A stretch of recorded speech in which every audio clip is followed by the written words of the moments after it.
All right.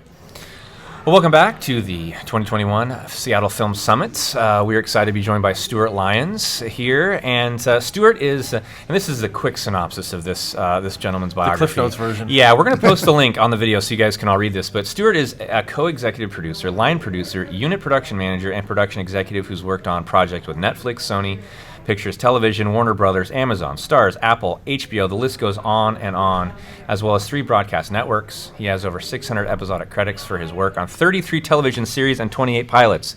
29 now. 29 now, and one podcast. Yeah, and one podcast. Stewart, yeah, we're bringing you on. I'm moving up. That's right. I am moving up. Exactly. So, Stewart, thank you for taking some time with us today. My pleasure. We were just chatting a little bit about your experience on Breaking Bad, and our past guest, Greg Barbanel, Foley artist on Breaking Bad, Better Call Saul, like 600 IMDb credits. But that was our connection. We saw Breaking Bad, but you're kind of on the opposite end of things from the production side. Tell us a little bit about what a co-executive producer and line producer does. I'm one of the people who takes the script as a blueprint and helps turn it into a finished product. Obviously, the director and actors and the cinematographers are known, but literally, with the case of Breaking Bad, I'm the person that got the script, the pilot script from Vince Gilligan, and I have to add the staff, the crew, the facilities, the budget, the scheduling, and then when the show goes into production, oversee the operations, make suggestions when there are production difficulties or cases of illness or weather or just things not working out, and helping interfacing between the studio and the production, and sometimes the state or city organizations and the production as well. Wow. And I'm the person who sits on the set and essentially just deals with problems as they arise, and they inevitably do, and support the real creative artists brilliant artists that we had working on that show. So they should have added master puppeteer. Vince Gilligan is the showrunner, so he's the one who's setting the creative tone for a show. In a TV series, the showrunner is essentially the auteur. And in Vince's case, he wrote the pilot and he had a hand in writing the scripts. The visionary, as it were. He's the visionary, and then he also directed brilliantly the pilot. So it's his sensibility that we are all trying to support on the show. Does someone like the production designer, if there's a role like that in this show, would that report kind of up to you? Is that role that you The term oversee? line producer refers to the budget, and the budget has above the line and below the line. Mm-hmm. And above the line are actors, writers, directors, and producers. And below the line are all the crafts people, and then that's divided between production and post-production. So I'm production. So everything in the production goes through me. Now, I'm not the only person it's going through. Obviously, the director we have is making a big statement about it, and our executive, in case of Vince, is reaching down and making sure that everything stays on track. But that's, at least in an organizational sense, they report to me, and I report to the studio. How does it work when you have a series where you have different directors for different episodes and things like that? How do you keep that consistency between, you've got the vision, right, and then you've got the production, which is maybe dependent on how the director wants to shoot things or do things differently? How do you keep kind of some cohesion? Well, that's a great question, and that's really an American technique that's been developed, because not only in most series are you changing directors, you're changing, there's a different script from a different writer. I mean, granted, everything has to go through the unifying vision of the showrunner. Directors who are hired are not in there to change the look of the show. They understand from the pilot, and in the case of Breaking Bad, there weren't so many episodes that a director, the people we were hiring were fans of the show. Mm-hmm. So they would have seen the show, and many of the writers on Breaking Bad also were directors as well, or became directors, and they all, it just was amazing how great they were. Then there are people who are on the show that help the vision unification, the production designer, the cinematographer, the wardrobe, the costume designer and wardrobe supervisors. Even the transportation coordinator who's providing the cars, and in Breaking Bad, the cars were really characters as well. And our location manager, who's also, we're all kind of reporting and getting feedback from Vince and the director, and they stay. Part of my task is to keep them, coordinated and in communication. And then there were other producers who also sat on the set and made sure that things were done according to the agreements of sensibility that had developed during prep. But as a line producer on a TV series, I'm watching the show that's being shot. I'm prepping the director with the director for the show that's going to be shot. I may be dealing with the outlines that are coming in for shows before that, and I'm cleaning up whatever messes are left over from having shot a show as well. And then sometimes, other requests come in. Oh, we need a shot of this, or we need a shot of that. And here's a quick question for you that we like to ask all of our guests, because a job like that, you don't just come out of college and start doing that type of thing. What was your progression as far as your career? How did you prepare? Is there a degree program for that type of thing? Well, certainly. Yeah, that's a great question.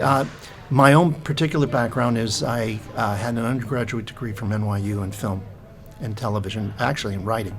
And I came out and I was accepted into the Directors Guild of America Producers Training Program, which it's not about training to be a producer, it's about training to be an assistant director. So that took a few years, and they pay you. So anybody who wants to get into the business, you can apply. Yeah. I mean, you can look it up at the Directors Guild. They'll direct you to the link.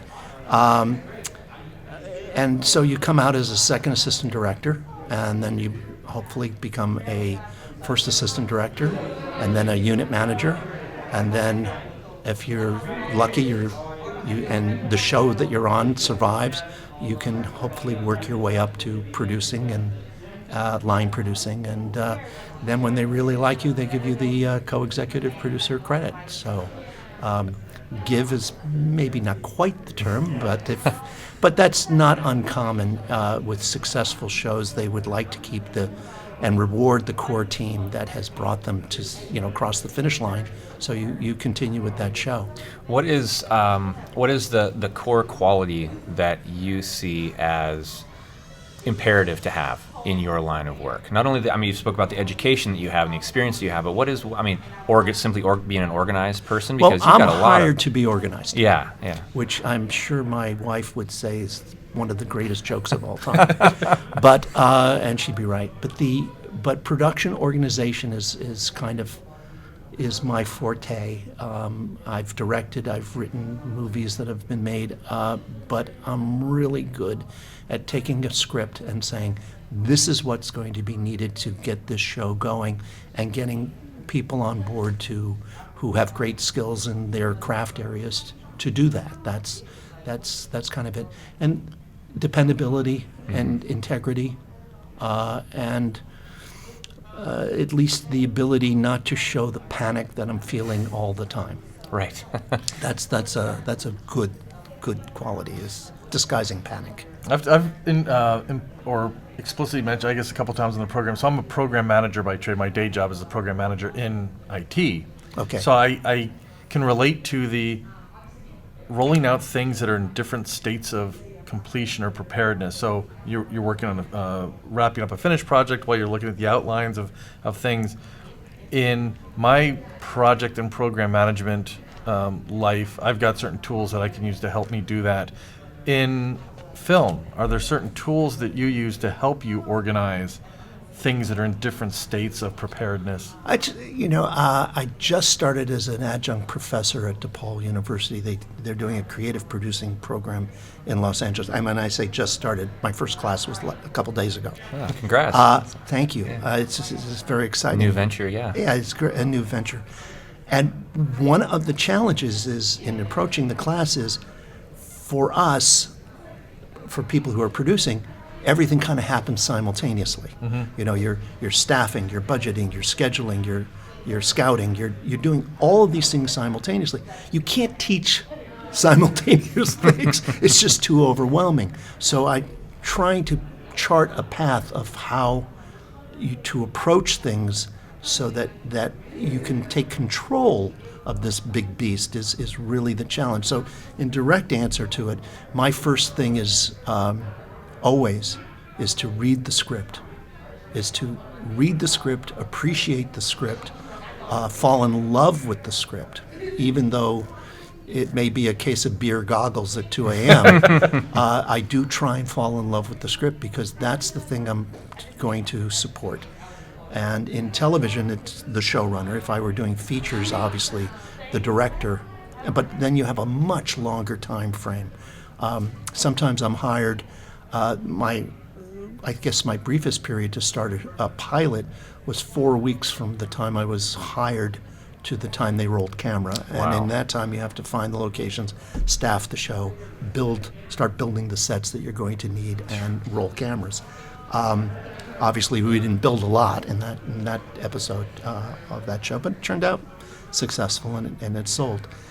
So I work from the script, and then the next thing after I feel like I've appreciated the emotions and the story points is to schedule. And while I'm scheduling, obviously, that really informs budgeting to me, because the number of days is the greatest variable. You can make a great camera deal. And let's just throw out a number that essentially cameras for the kind of world that I deal with are about $20,000 to $30,000 a week. So you make a great deal, you save 10%, $2,500. You multiply it by the 4 weeks of production, $10,000. That's not a bad piece of change. You save 1 day, you've saved $150,000 to $200,000. So my concentration tries to be keeping that 30,000-foot view of how I can surround the production, and I rely on the unit manager and department heads to really monitor their costs. I do not believe that you save a nickel each time you bend over picking up pennies. If you do that, you are not going to be able to see the full production, and the full production is really what counts. So can you talk about any of the projects that you're currently working on, or maybe have in the hopper coming up? Well, aside from your professorship. From the professor, there's a pilot that I finished in March that it will be, I don't know when it's going to debut, but my guess is the end of this month, called The Cleaning Lady. Okay. It's terrific. It's set in Las Vegas, although we shot most of it in Albuquerque, about a woman who's here from the Philippines to get medical care for her son. She's actually a doctor. Her visa has expired, and she can't get in. Her son, who has an immunodeficiency disease, can't get him into any programs because nobody wants to take somebody who's going to be deported. So she goes to work as a cleaning woman, only to be in the wrong place at the wrong time and to see a mob hit. Boy, talking about multi-layered. I'm sold. Yeah. Well, it's terrific, and it's an extremely diverse cast, and it's a diverse crew, and the showrunners are terrific, and so it was great. So it was wonderful to work on that pilot. You're reading a lot of scripts. Are you seeing more and more themes as each year progresses? Like you said, there's issues of immigration, issues of deportation, things like that, and more racially diverse casts. Are you experiencing that as you previewing for projects that you're working on? Is that increasing those types of stories being told? I think it is. Mm-hmm. I think it is.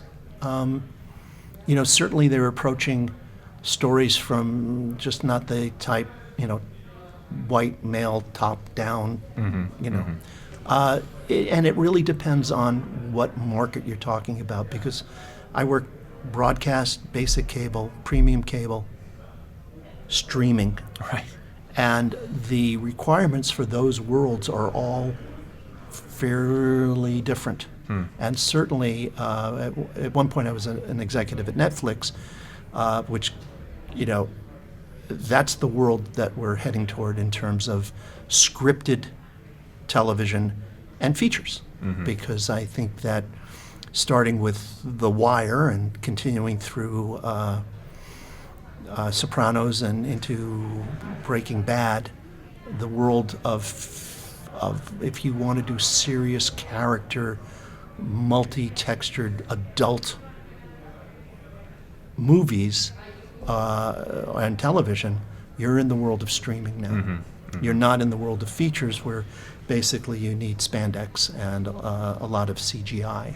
Right. And if I could do that, I would be extremely wealthy. And but no. Well, that's something that Greg Barbanel talked about, is that what made Breaking Bad so good is that the team approached each episode almost as its own feature with that attention to detail. So that sounds like something that you were involved in. Well, I'll tell you a story. I was working on another project, and I had a wonderful group of people working with me on who I would take from project to project. Every producer does that, but in New Mexico, it was by the end of the second season of Breaking Bad, we had a crew that's still working there on Better Call Saul, and I had a person who I think the scene was the character writes a check, and all right, so we call in the prop guy, and he says, and we say, and the prop guy had read the script. He says, "Oh, you write a check, right?" He says, and they said, "Yeah, just bring a check." He says, "Well, the way we do it on Breaking Bad is first we talk about the register. Is it a pocket register or is it a book register? And what's the color of the check? And what's the font? And what does it say for the address on there? And then the pen."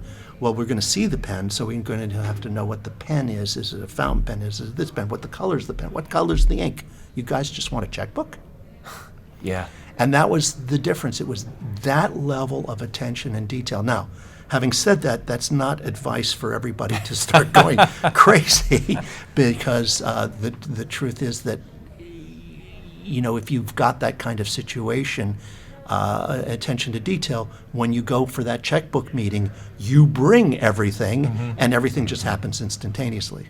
So there's an efficiency there. But that's and the wardrobe.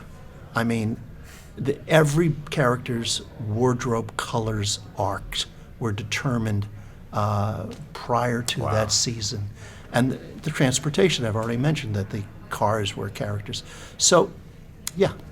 Well, and that informs the characters, like you said, and that's why we can identify with them, and you so immerse yourself in that world, is because it's so believable and get so connected to them. It reminds me of some conversations I had with Disney Imagineers talking about theme parks, talking about something as simple as a doorknob. Yeah. The doorknob is just not just a doorknob. I mean, to your point with a checkbook and the register, the doorknob has a story. It's an experience. And in order to make something immersive and realistic, you've got to apply that story, that level of story to it. Yeah. And that's the fun part. Yeah. I mean, realistic. I mean, you really view everything in terms of the characters and in terms of the stories. And look, in the 1930s, I think there was a story of where the director asked for the drawers in a bedroom to actually have clothes in them, even though the character never opened the drawers. Okay, and when asked about that, the director said, but the actor's never going to open the drawers for the clothes. And yes, but she'll know that the clothes are there. Right. Now, so she can do her job. She can do her job. She knows that she lives in this bedroom. Yeah. And by the way, if during the moment of rehearsing she decides that she wants to take something out and fold it, you have it there.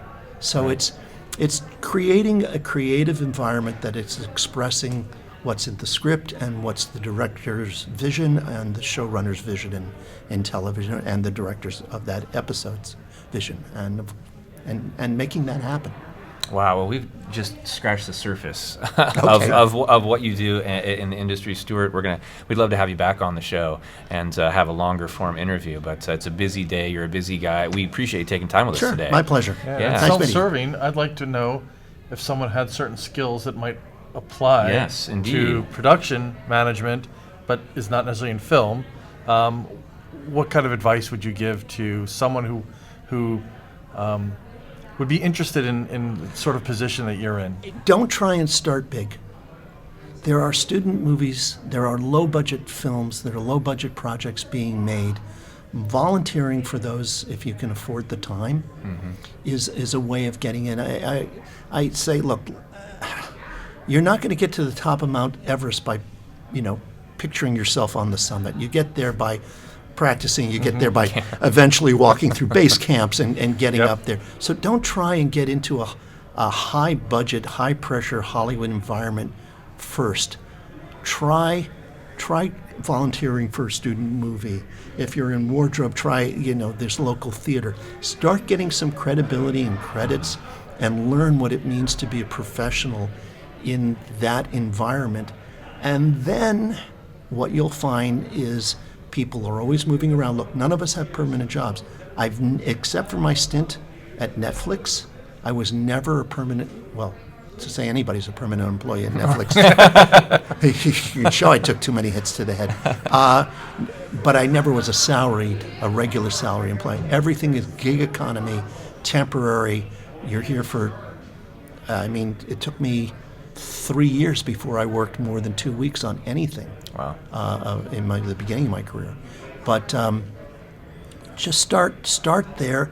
And by the way, see if you like it, because it's not everybody's cup of tea. And the hours are extremely long. I'd imagine. And the work-life balance is a challenge, and you need support in your significant others, or if you've jettisoned your significant others, it's a little easier, but that's not really much of a life, is it? Yeah. So start small. Don't try and get onto the big stuff, and then you'll see if you attach yourself to the right student movie, that person's going to do something professional, and the next thing you know, you're on for the ride and enjoy it for as long as it lasts. Okay. Well, it's part of this, the fun of the summit, and really the productive side of it is that making those connections. And that's what we've been able to do with this podcast, and it's been fun to meet so many talented people, and we hope to build that community here in the Northwest. Terrific. Through events like this. Thanks for being part of it, My Stewart. pleasure. All right. We'll hopefully talk to you again soon. That'll be great. Enjoy the rest of the summit. Thank you.